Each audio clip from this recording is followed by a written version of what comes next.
ಕರ್ನಾಟಕ ನಿವೃತ್ತಿ ನೌಕರರಿಗೆ ಅತ್ಯಂತ ಹೃದಯಪೂರ್ವಕ ನಮನಗಳನ್ನು ಸಲ್ಲಿಸುತ್ತಾ ನಮ್ಮ ಕರ್ನಾಟಕ ನಿವೃತ್ತಿ ನೌಕರರ ವೇದಿಕೆಯ ಮಹಾಪ್ರಧಾನ ಸಂಚಾಲಕರಾಗಿರ್ತಕ್ಕಂಥ ಸನ್ಮಾನ್ಯ ಶ್ರೀ ಷಣ್ಮುಖಯ್ಯನವರೇ ಹಾಗೂ ರಾಜ್ಯದ ವಿವಿಧ ಜಿಲ್ಲೆಗಳಲ್ಲಿ ಇರತಕ್ಕಂತಹ ರಾಜ್ಯ ಸಂಚಾಲಕರೇ ಹಾಗೂ ಜಿಲ್ಲಾ ಸಂಚಾಲಕರೇ ಹಾಗೂ ತಾಲೂಕು ಸಂಚಾಲಕರೇ, ಇಂದು ನಾವು ಅತ್ಯಂತ ಒಂದು ಸಂದಿಗ್ಧ ಸ್ಥಿತಿಯಲ್ಲಿ ನಾವು ಇವತ್ತು ಇದ್ದೀವಿ. ಕಾರಣ ಏನು ಅಂತಂದರೆ, ನಮಗೆ 7ನೇ ವೇತನ ಆಯೋಗ ಆಗುವ ಮುಂಚೆ ಇದ್ದಂಥ ಸಂತೋಷ, ಆ ಸಡಗರ ಇವತ್ತು ನಮಗಿಲ್ಲ. ಯಾಕೆಂತಂದರೆ ನಾವು 7ನೇ ವೇತನ ಆಯೋಗದಲ್ಲಿ ನಮಗೆ ಸರಿಸುಮಾರು ಯಾವುದೇ ಅನ್ಯಾಯ ಆಗದಂತಹ ಆ ಒಂದು ಏನು ಸೌಲಭ್ಯಗಳು ನಮಗೆ ಸಿಗ್ತಾವು ಅಂತ ನಾವು ಅಂದ್ಕೊಂಡಿದ್ವಿ. ಆದರೆ ಅದನ್ನು ನೋಡಿದಾಗ ನಾವು ಭ್ರಮ ನಿರಸನಕ್ಕೆ ಒಳಗಾಗಿದ್ದೀವಿ.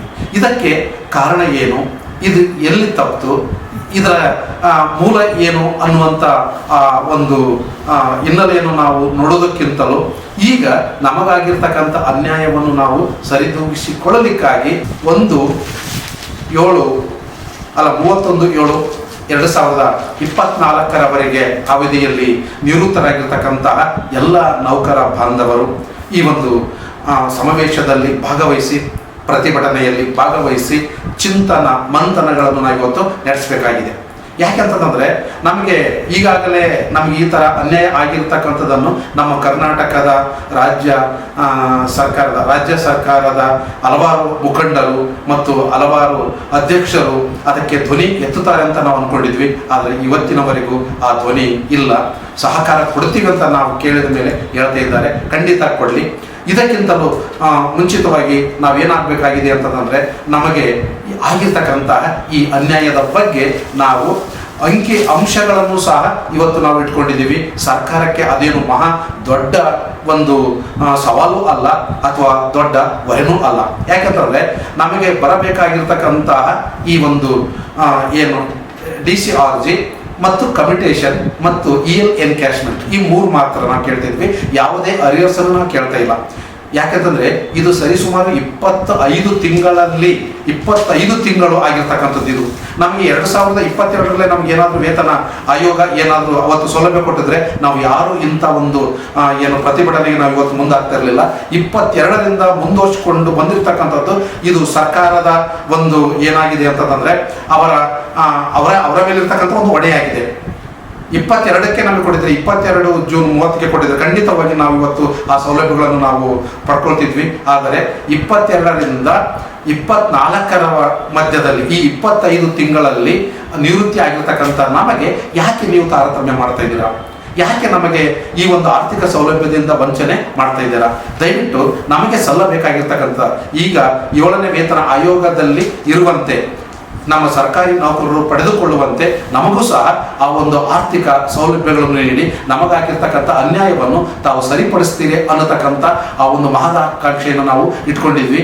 ಘನತೆವೆತ್ತಂತಹ ನಮ್ಮ ಮುಖ್ಯಮಂತ್ರಿಗಳು ಹಾಗೂ ಸರ್ಕಾರದ ಎಲ್ಲ ಸಚಿವರು ಮತ್ತು ಎಲ್ಲ ಮಂತ್ರಿಗಳು ಸಹ ಇದಕ್ಕೆ ಸಹಕಾರ ಕೊಡ್ತಾರೆ ಅನ್ನುವಂಥ ಮಾತನ್ನು ನಾವು ಹೇಳ್ತಿದ್ದೀವಿ. ಅದೇ ರೀತಿಯಾಗಿ ನಾವು ಆರ್ಥಿಕ ಸ್ಥಿತಿಯಿಂದ ಯಾವುದೇ ಹೊರೆಯನ್ನು ನಾವು ರಾಜ್ಯಕ್ಕೆ ನಾವು ಮಾಡ್ತಾ ಇಲ್ಲ.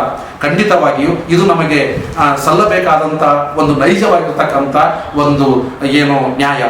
ಯಾಕೆಂತಂದ್ರೆ ನಾವು ಸಹ ಈಗ 30 ವರ್ಷದಿಂದ 35 ವರ್ಷದವರೆಗೆ ನಾವು ದುಡಿದಿದ್ದೀವಿ. ನಾವು ದುಡಿಯದ ಹಣವನ್ನು ನಾವು ಕೇಳ್ತಾ ಇಲ್ಲ, ನಾವು ದುಡಿಯದ ಸೇವೆಯನ್ನು ನಾವು ಕೇಳ್ತಾ ಇಲ್ಲ. ನಾವು ದುಡಿದಿರ್ತಕ್ಕಂಥ ಸೇವೆಯಲ್ಲಿ, ನಾವು ದುಡಿದಿರ್ತಕ್ಕಂಥ ಆ ಒಂದು ಕೆಲಸದಲ್ಲಿ ನಮಗೆ ಸಿಗಬೇಕಾಗಿರ್ತಕ್ಕಂತಹ ನ್ಯಾಯಯುತವಾಗಿರ್ತಕ್ಕಂಥ ಆ ಸೌಲಭ್ಯಗಳನ್ನು ದಯವಿಟ್ಟು ನಮಗೆ ನೀಡಿ. ಇದಕ್ಕಾಗಿ ಎಲ್ಲ ರಾಜ್ಯದ ನಮ್ಮ ನಿವೃತ್ತಿ ನೌಕರರು ಇವತ್ತು ಹಗಲು ರಾತ್ರಿ ಅನ್ನದೇ ಇದಕ್ಕೆ ದುಡಿತಾ ಇದ್ದಾರೆ. ಇದಕ್ಕಾಗಿ ತಮ್ಮ ತನುಮನ ಧನಗಳನ್ನು ಇವತ್ತು ಅರ್ಪಿಸಿ ಈ ಒಂದು ಕೆಲಸದಲ್ಲಿ ನಿವೃತ್ತರಾಗಿದ್ದಾರೆ. ದಯವಿಟ್ಟು ನಿವೃತ್ತಿಯ ಅಂಚಿನಲ್ಲಿರ್ತಕ್ಕಂಥ ನಮಗೆ ಯಾವುದೇ ಕಾರಣಕ್ಕೂ ನೀವು ಅನ್ಯಾಯ ಮಾಡಬೇಡಿ. ಯಾವುದೇ ಕಾರಣಕ್ಕೂ ನೀವು ನಮ್ಮನ್ನು ತೊಂದರೆಗೆ ಸಿಲುಕಿಸಬೇಡಿ. ನಮ್ಮ ಯಾವುದೇ ಹಕ್ಕುತ್ಯಾಯ ಇಲ್ಲ. ನಮ್ಗೆ ಇರೋದು ಇದೊಂದೇ. ನಮಗೆ ನ್ಯಾಯಯುತವಾಗಿ ಸಲ್ಲಬೇಕಾಗಿರ್ತಕ್ಕಂಥ ಈ ಸೌಲಭ್ಯಗಳನ್ನು ನಮಗೆ ಕೊಡಿ. ನ್ಯಾಯಯುತವಾಗಿ ಸಲ್ಲಬೇಕಾಗಿರ್ತಕ್ಕಂಥ ಸೌಲಭ್ಯಗಳು ಅಂತಂದರೆ ಈ DCRG ಮತ್ತು ಕಮ್ಯುಟೇಷನ್ ಮತ್ತು EL ಎನ್ಕ್ಯಾಶ್ಮೆಂಟ್, ಈ 3 ನೀಡಿ ದಯವಿಟ್ಟು ನಮ್ಮ ಮೇಲೆ ತಾವು ಕರುಣೆ ತೋರಿಸ್ತೀರಿ ಅಂತ ಹೇಳ್ಬಿಟ್ಟು ನಾವು ಅನ್ಕೊಂಡಿದ್ದೀವಿ. ಅದೇ ರೀತಿಯಾಗಿ ಈ ಒಂದು ನಿವೃತ್ತಿಯ ಅಂಚಿನಲ್ಲಿರ್ತಕ್ಕಂಥ ನಿಮಗೂ ಸಹ ಇವತ್ತು ನಾವು ಆಗಿದ್ದೀವಿ, ನಾಳೆ ನೀವು ಆಗ್ತಿದ್ದೀರಿ. ಹೀಗೆ 25 ತಿಂಗಳ ಕಾಲ ನಮಗೆ ಈ ಒಂದು ಅನ್ಯಾಯ ಆಗಿದ್ರೆ ಮುಂದೆ ಅದು ಇನ್ನೂ ಹೆಚ್ಚಿಗೆ ಆಗುತ್ತದೆ ಅನ್ನುವುದಕ್ಕೆ ಯಾವ ಸಂದೇಹ ಇಲ್ಲ. ಅದಕ್ಕೋಸ್ಕರ ಅದನ್ನು ಈಗಾಗಲೇ ನಾವು ಸರಿಪಡಿಸಿಕೊಳ್ಳಲಿಕ್ಕೆ ನಾವೆಲ್ಲರೂ ಸಹ ಪಣ ತೊಟ್ಟು ನಿಂತಿದ್ದೇವೆ. ಅದಕ್ಕೋಸ್ಕರ ಈ ನಮ್ಮ ಕಾರ್ಯಕ್ಕೆ ಜಯ ಸಿಕ್ಕೇ ಸಿಗುತ್ತದೆ ಅನ್ನತಕ್ಕಂಥ ಅಚಲವಾದಂಥ ನಂಬಿಕೆ ನಮ್ಮ 17,636 ನಿವೃತ್ತಿ ನೌಕರರಲ್ಲಿದೆ.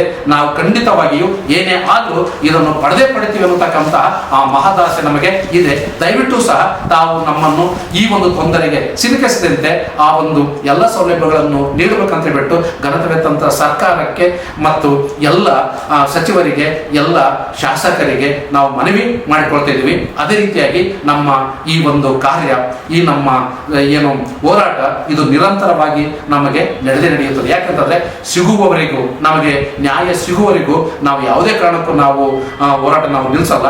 ದಯವಿಟ್ಟು ಈ ಹೋರಾಟಕ್ಕೆ ತಾವು ಜಯ ದೊರಕಿಸಿ ಕೊಟ್ಟೇ ಕೊಡ್ತೀನಿ ಅನ್ನತಕ್ಕಂಥ ಮಾತುಗಳನ್ನು ಹೇಳುತ್ತಾ ನಾನು ನನ್ನ 2 ಮಾತುಗಳನ್ನು ಈ ಸಂದರ್ಭದಲ್ಲಿ ಹೇಳ್ತಾ ಇದ್ದೇನೆ.